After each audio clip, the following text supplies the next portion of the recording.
But first and foremost, I want to bring on Republican Congressman Brad Wenstrup. Congressman represents Ohio's 2nd District, Colonel in the U.S. Army Reserve, Iraqi war veteran, Bronze Star, Combat Action Badge, a doctor, and on the Defense Intelligence Committee in Warfighter Support. First of all, Congressman, I appreciate you coming on the show. And second of all, just give me your opinion, your insight into what's going on in Russia right now with Putin and what a lot of people are calling an attempted coup over the weekend. Yeah, well, a lot of people are calling it that. I don't know if I'd go that far, but it certainly has weakened President Putin, and I think we can all be glad about that. I don't know how he spins his way out of it. But let's just talk for a minute about the Wagner Group. I mean, these are mercenaries. They're just paid killers. They're not Russian patriots. They're not in this war necessarily to defend Mother Russia. And let's face it, the invasion of Ukraine has not really been something that the Russian people have embraced. It's an effort to take more land, but all they're seeing, in essence, is body bags coming back, especially over the 16 months of stalemate. So you've got some mercenaries that don't like how the military that they're working under is actually conducting things and taking that all the way to President Putin.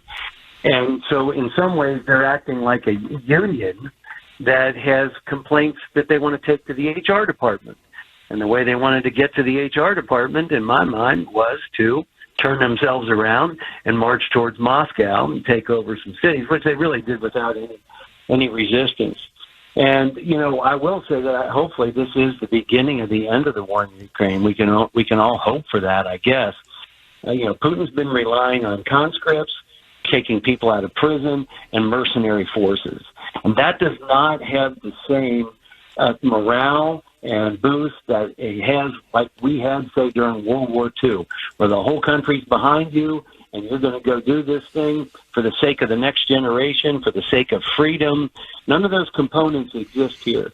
So there's certainly room for a splitting amongst those that are fighting the war for you. So they march right in. They do it successfully. They criticize the incompetence of the Ministry of Defense. It's a historic rebellion, and it goes unimpeded. You know, Putin calls it betrayal and treason, yet he doesn't seem to have the ability or wherewithal to actually do anything about it. Here's a guy, Prigozhin, leader of the Wagner Group. He taunts Russia's military, calling his march a master class on how Russia should have carried out the invasion. That certainly makes Putin look weaker and weaker. And what does Putin do? All he offers is the opportunity to work through the dictator in Belarus, Lukashenko, to save the day, if you will, which puts Putin as a bystander. And now they're offering the leader of the Wagner Group, really basically asylum, if you will, to go to Belarus. Look, the monster that Putin has created is now acting against him. And one of the quotes that I've seen from a former soldier, now analyst from Russia. Oh, boy. Yep, we lost. Did we just lose him? Yeah, okay, let's. No, I'll call him back. Try to get him back. Try to get him back. That is Republican Congressman Brad Wenstrup, because my next question to him was going to be, do you and others on the Defense Intelligence Committee believe that this is the beginning of the end? All right, we have got the congressman back. Sorry about that, Congressman. I want to jump into my next question to build off what you were just saying. Do you and others on the Defense Intelligence Committee believe this really truly is the beginning of the end of Vladimir Putin? I don't believe that yet. I really don't believe that yet. But I think that he has weakened tremendously. And there's going to be a lot of questions coming from his allies that wonder what is exactly going on in Russia and why are we trying to support you when you have this kind of disarray within your country. But I think it could be the beginning of the end. I hope that it is the beginning of the end. But he's a crafty man, and he's going to have a lot of spinning to do, not only with the Russian people, but with his allies that have been supporting him. Let's go back to Prigozhin, the leader of the Wagner Group. I mean, if you take a look at history, Congressman, anybody that speaks out against Putin, anybody who wants to run against him in a national election, they either end up thrown out a window, poisoned, or never heard from again. The fact that this guy did what he did, being a close ally, he's got to know that Putin wants his head on a table.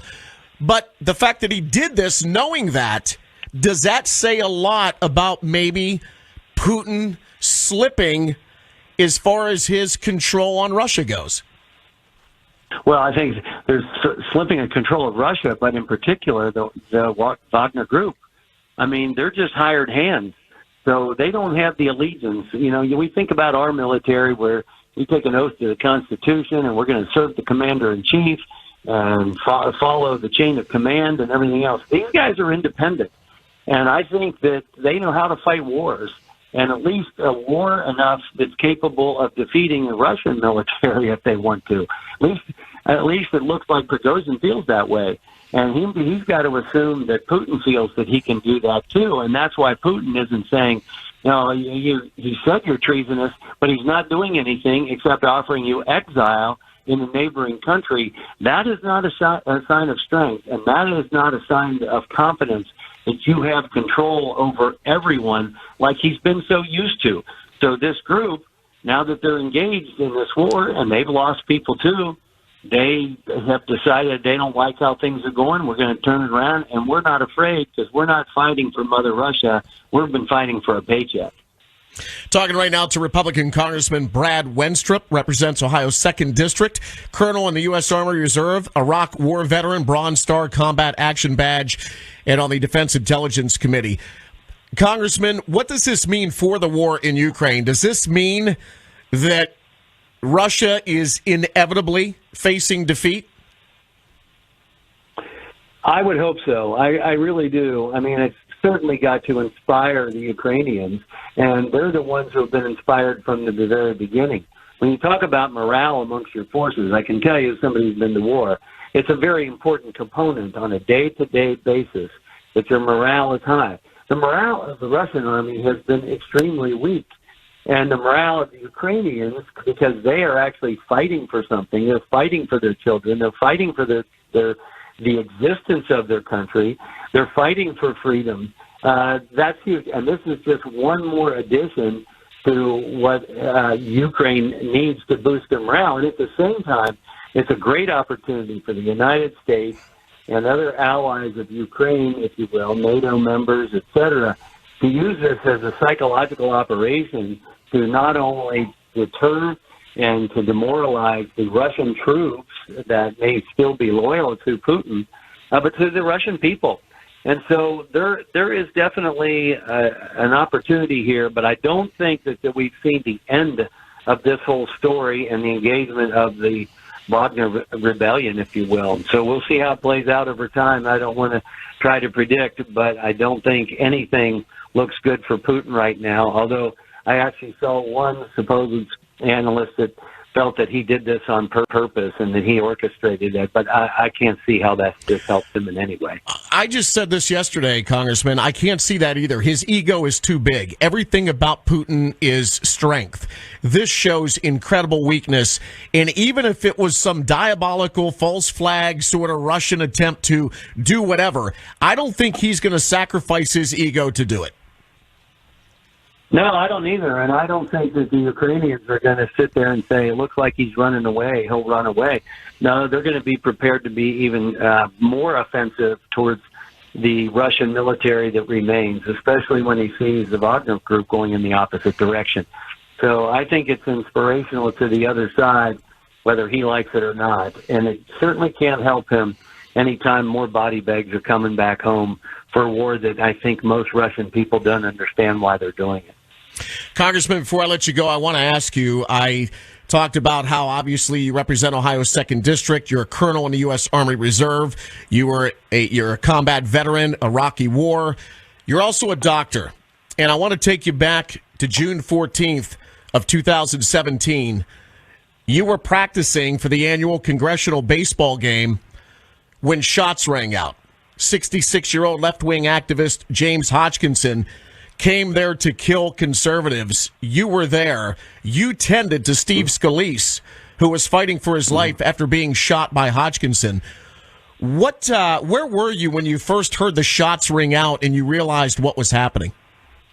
Well, by the grace of God, I had changed my mind after running towards the outfield to go down to the batting cage, which is actually inside the cage, obviously, but it's outside the fences of the field, which are about 20 feet high. So I wasn't trapped in the field like the other members. I was down the batting cage along the first base side, and the shooter started along the third base side.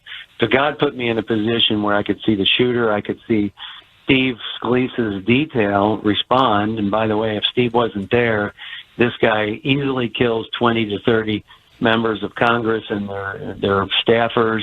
And I just want to remind people that, by the way, is an insurrection, because you would change the balance of power in the House of Representatives. But thank goodness Steve was there. Capitol Police could respond. But it wasn't that simple. There were 136 rounds fired, all told. But I was in the safest position I could be in. I had to move once as the shooter moved, and he was firing right down my lane, down the first base side. And I was able to get behind a concrete building, a cinder block building, a bathroom, and then was able to get to Steve in time to do some things, but everything had to happen correctly after that as we eventually got him onto air care, and he got to the hospital just in time as his blood pressure was 0. But we did some life-saving techniques, certainly in the way we handled him, got a tourniquet on him, and instructed the medics that he needed an IV as soon as possible to get fluids into his body. And they're able to do that. And by the grace of God, that helicopter was already in the air, landed on the field, and he didn't have to drive through traffic, because if he had, I don't think he'd have made it. Yeah, unbelievable. Congressman, I know you're busy. Thanks so much for taking time out of your schedule.